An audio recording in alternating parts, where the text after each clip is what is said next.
All right, what is going on, garden fans? Welcome back to the Permaculture Homestead. We are continuing our live stream reading through the Permaculture Design Manual. I'm picking up at Chapter 2, Section 3, and we'll probably read through 2.3 and 2.4 tonight. I've set up a playlist for the prior readings. If you're jumping in now, you can go back to the beginning as we read through the entire Permaculture Design Manual this spring and summer. I posted a harvest video just yesterday. I hope you checked it out. If not, I did not get to talk about the honey that I'm harvesting right now. I am going to be harvesting up a whole bunch of honey today. That is just another one of those things that don't think about showing you all the time. But we harvest a lot of honey here, and I've got a lot of bee yards around town now that I'm going to be doing a video on this coming weekend. So keep in touch. If you're not already, please like, share, and subscribe. As always, that's what really helps us out. Now, let's get to the reading. Once again, we're picking up at 2.3 today. I hope you can see this and hope you can read along. Give a big thumbs up to my moderator, my wife, who is watching as well. If you got any questions, just throw them in the chat for her. And she will point to me if there's anything really pertinent that I should be looking at and maybe answering. Anyway, here we go. Permaculture Design Manual, Chapter 2.3. Applying Laws and Principles to Design. Principles differ from dogmas in that there are no penalties for error, but only learning from error, which leads to a new evolution. Dogmas are rules which are intended to force centralized control, often by guilt. And it is obvious that every such rule or law represents a failure of the social systems. It is too late to fail, but never too late to adopt sensible principles for our guidance and to throw away the rulebook. Life Intervention Principle. In chaos lies unparalleled opportunity for imposing creative order. Just join with one or two friends to make your way in the confusion. Others will follow and learn. There is only one law that is offered to us by such education as we derive from nature, and that is the law of return, which can be stated in many ways. Law of return. Whatever we take, we must return, or nature demands a return for every gift received. Or put another way, the user must pay. We should examine and act on these forms of this law. It is the reason why this book carries a tree tax, that we may be able to continue in the use of books. It is why we must never buy books or newspapers that do not tax, nor goods where the manufacturer does not recycle or replant the materials of the manufacture. It is why we must carefully study how to use our wastes, and this includes our body wastes, put in the form of a directive or policy statement. This law would read, every object must responsibly provide for its replacement. Society must, as a condition of use, replace an equal or greater resource than that used. This is the big, idea of Bill Mollison trying to close loops in a system. Nothing leaves a system that is created. Even the very waste of a system can be put back into the system in a productive way. Inherent in such a law are the concepts of replanting, recycling, durability, and the correct or beneficial disposal of wastes. Nature has extreme penalties for those who break such laws, and for their descendants and neighbors. Nor can we deny immanence. If a landscape delights us, we should not insult it with castles on peaks, roadways and clear cuts. We should return the pleasure we get from natural prospects and maintain their integrity. It would be pleasant indeed were the land around us always to appear welcoming or non-threatening. This effect, too, can be created or destroyed. There is no reason not to bury our necessary constructs in earth or clothe them with vegetation. If we want pleasure in life, then we should preserve the life around us. Energies enter a system and either remain or escape. Our work as permaculture designers is to prevent energy leaving before the basic needs of the whole system are satisfied, so that growth, reproduction, and maintenance continue in our living components. All permaculture designers should be aware of the fundamental principles that govern natural systems. These are not immutable rules, but can be used as a set of directives, taking each case as unique but gaining confidence and inspiration from a set of findings and solutions in other places and other times. We can use the guiding principles and laws of natural systems as formulated by such people as Watt, Odum, and Birch, and apply some of them to our consciously designed ecologies. One such law is the basic law of thermodynamics, as restated by Watt. All energy entering an organism, population, or ecosystem can be accounted for as energy which is stored or leaves.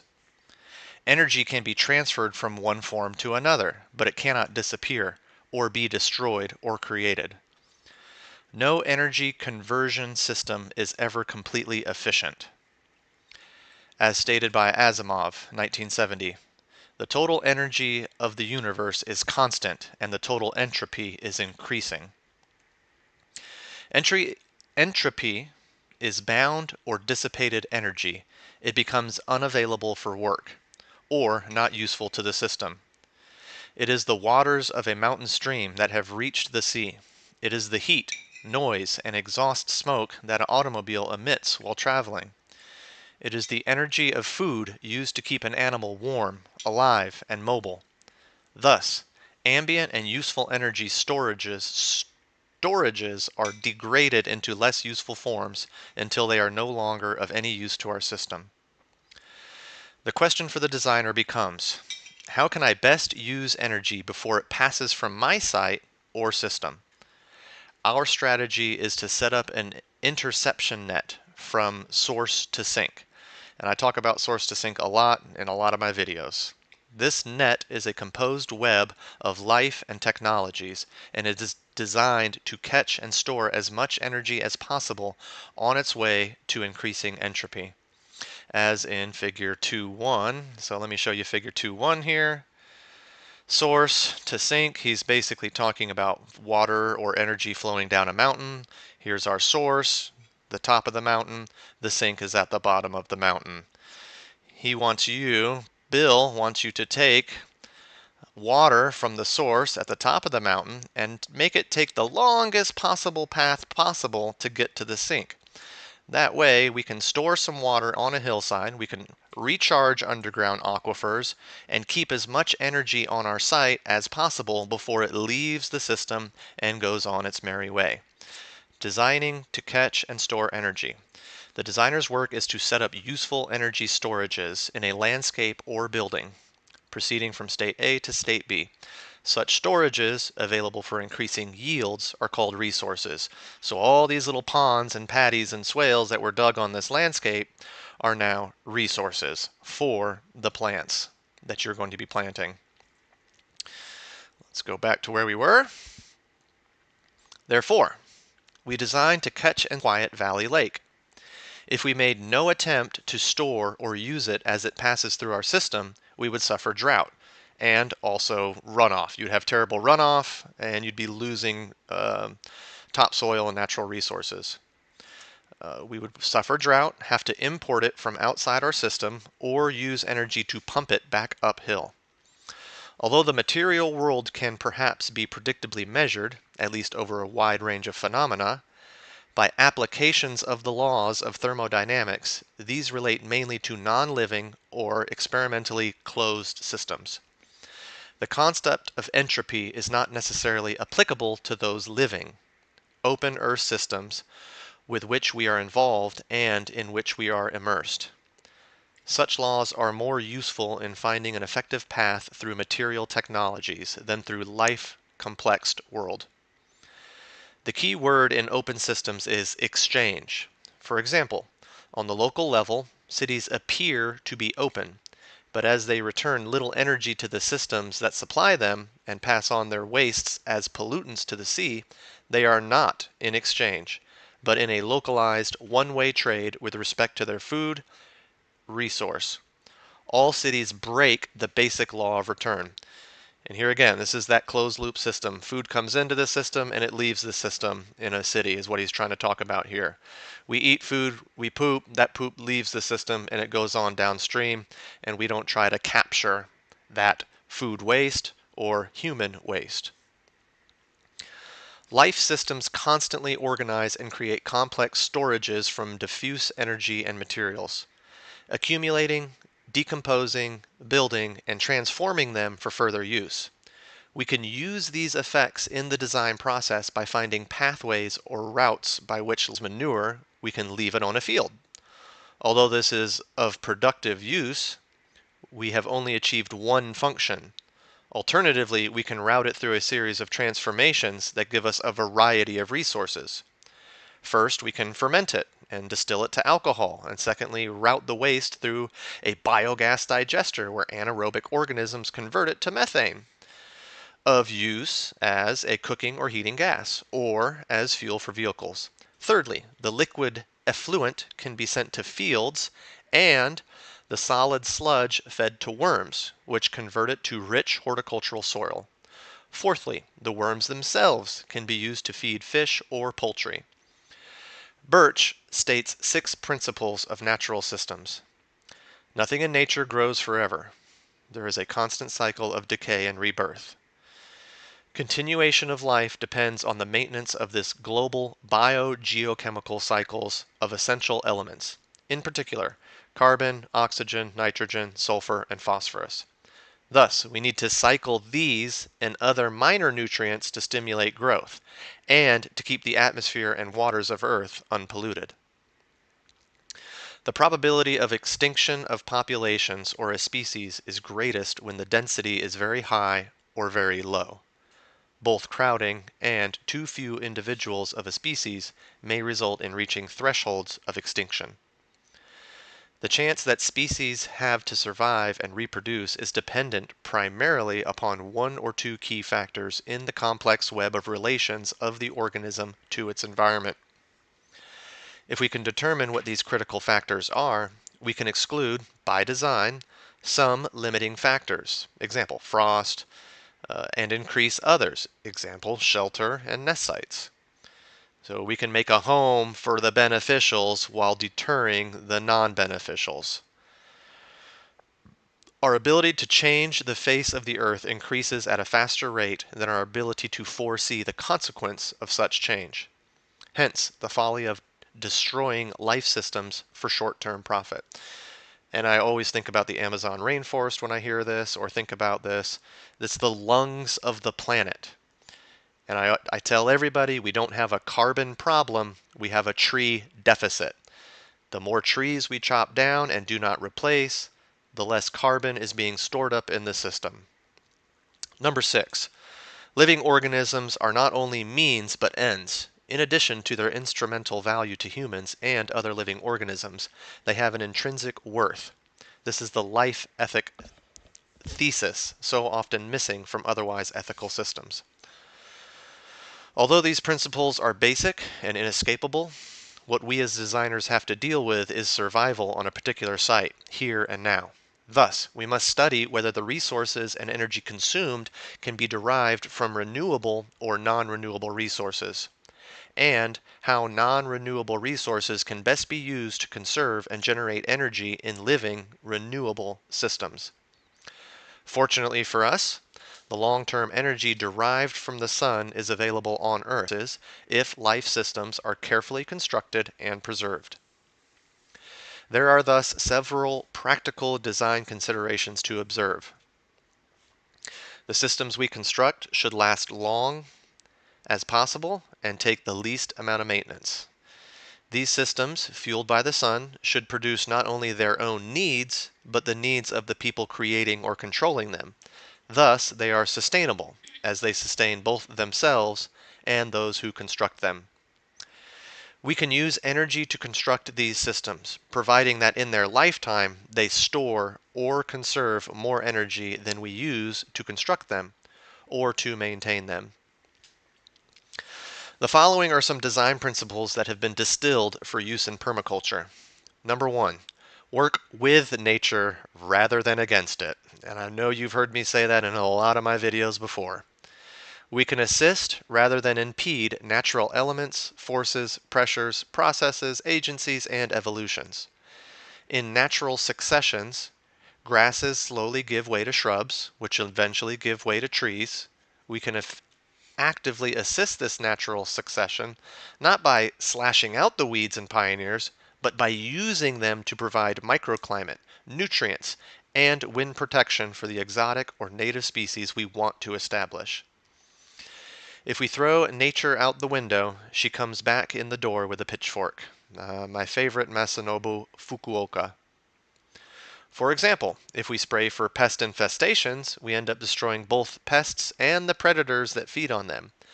So the following year, we get an explosion of pests because there are no predators to control them. Consequently, we spray more heavily, putting these further out of balance. Unfortunately, all the pests are never killed, and the survivors breed more resistant progeny. Number two, another big permaculture design principle. The problem is the solution. And this is not just for permaculture, but this is life in general, folks. You know, this is for government, this is for your job, this is for your life, your wife, this is for everything. If you got a problem, look at it a little bit closer, and you might find that the problem is the solution.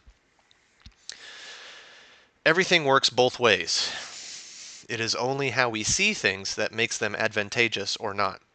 If the wind blows cold, let us use both its strength and its coolness to advantage. For example, funneling wind to a wind generator or directing cold winter wind to a cool cupboard in a heated house. A corollary of this principle is that everything is a positive resource. It is up to us to work out how we may use it as such.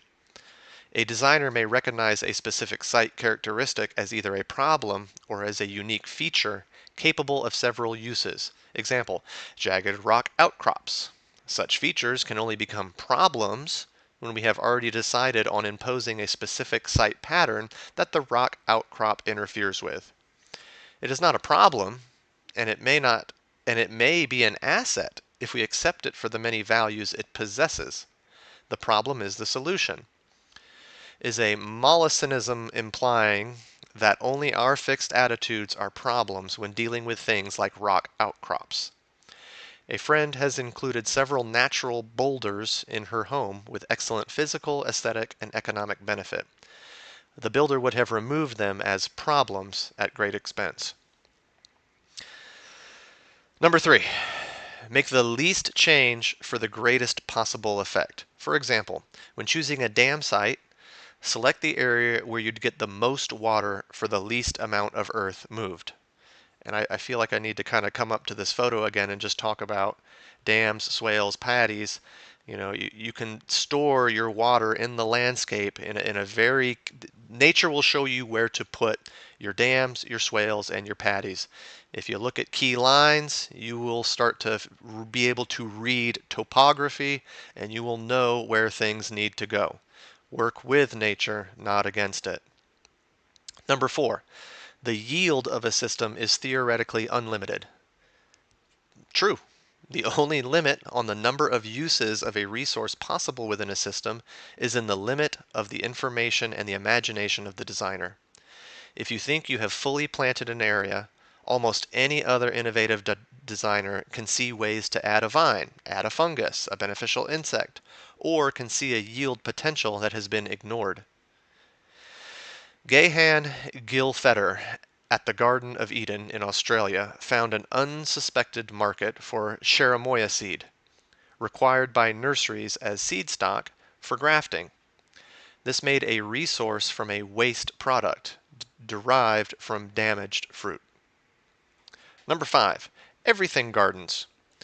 A Mollissinian principle is that everything makes its own garden, or everything has an effect on its environment.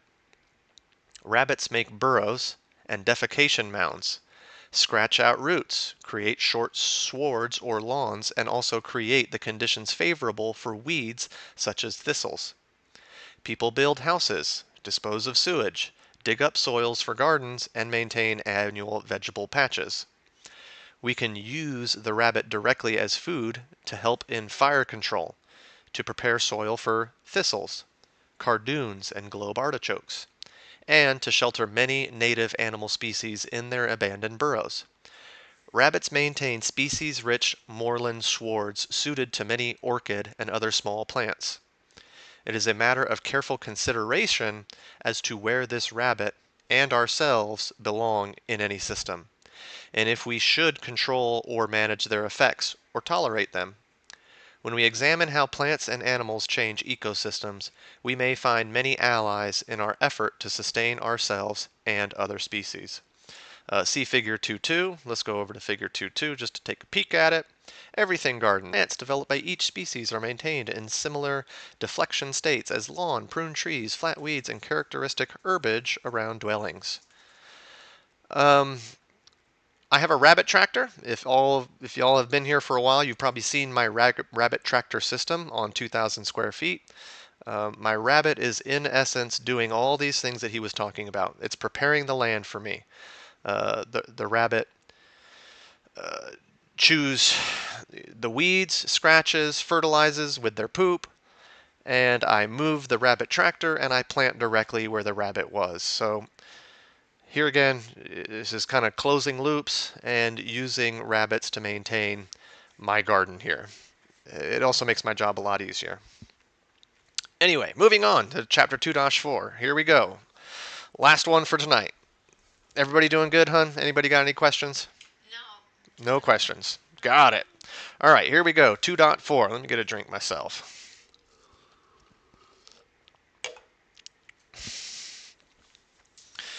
The energies coming into our system are such natural forces as sun, wind, and rain. Living components and some technological or non-living units built into the system translate the incoming energies into useful reserves, which we can call resources. Some of these resources have to be used by the system for its own purpose. Stocks of fish must be maintained to produce more fish. An ideal technology should, at the very least, fuel itself. The surplus over and above these system needs is our yield. Yield, then, is any useful resource surplus to the needs of the local system and thus available for use, export, or trade. Talking about surplus really quick. In the video I just posted yesterday, I was talking about my mulberry tree. We are harvesting more mulberries than we can handle. Mulberries are dropping to the ground. We have so many. And that is a surplus that is not just feeding us, but it's also feeding our chickens, who also feed us. So here is a way that this surplus mulberries, that we can't harvest all of them in any given day. We're doing our best, but ones that drop to the ground with the wind, here is a surplus that's being used to still feed us even though we're not eating it directly. Moving on, the way to obtain yield is to be conservative in resource use, for energy, like money, is much more easily saved than generated. Resource saving involves recycling waste, insulating against heat loss, etc. Then we can work out paths or routes to send resources on to their next use point. If the aim of functional design is to obtain yields or to provide a surplus of resources, it is as well to be clear about just what it is that we call a resource, and what categories of resources there are, as these latter may affect our strategies of use. In short, we cannot use all resources in the same way and to the same ends. Ethics of resource use are evolved by knowing about the results of resource exploitation. Forests, soils, air, water, sunlight, and seeds are resources that we all regard as part of a common heritage. A second category of resource is that which belongs to us as a group, family, or person. Those fabricated, ordered, or otherwise developed resources that people create by their work, and of which a presence or absence does not apparently affect the common resource. What we create, however, is always made from the common resource, so that it is impossible to draw a line between these categories. What other ways can we look at resources? Let's try a use and results approach. What happens if we use some resources? If we look upon them as a yield, we then find that a response or result follows.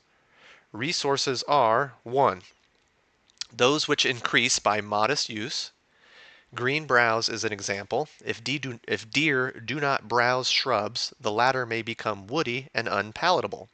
Also, a browsed biennial unable to flower may tiller out and become perennial. Example, the fireweed nibbled by wallaby in Tasmania. Seedling trees can be maintained at browse height, but if ungrazed, escape to unbrowsable height and shade out other palatable plants. Overgrazing may, by damage, cause extinction of palatable selected browse and browsers, but underbrowsing may cause similar effects. Information is another resource that can increase with use. It withers or is outdated if not used. Too little impoverishes a system, but when freely used and exchanged, it flourishes and increases. 2. Those unaffected by use. In impalpable terms, a view or a good climate is unaffected by use.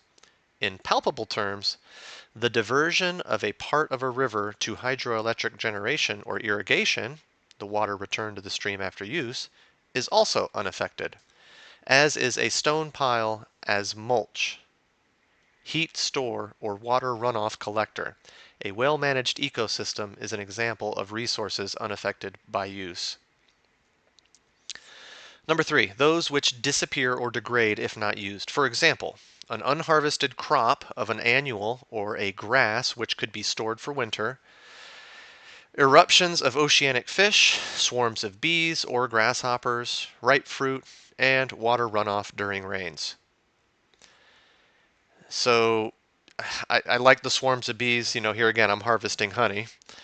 And if I did not harvest this honey today, the hive that I took it from would have been overfilled.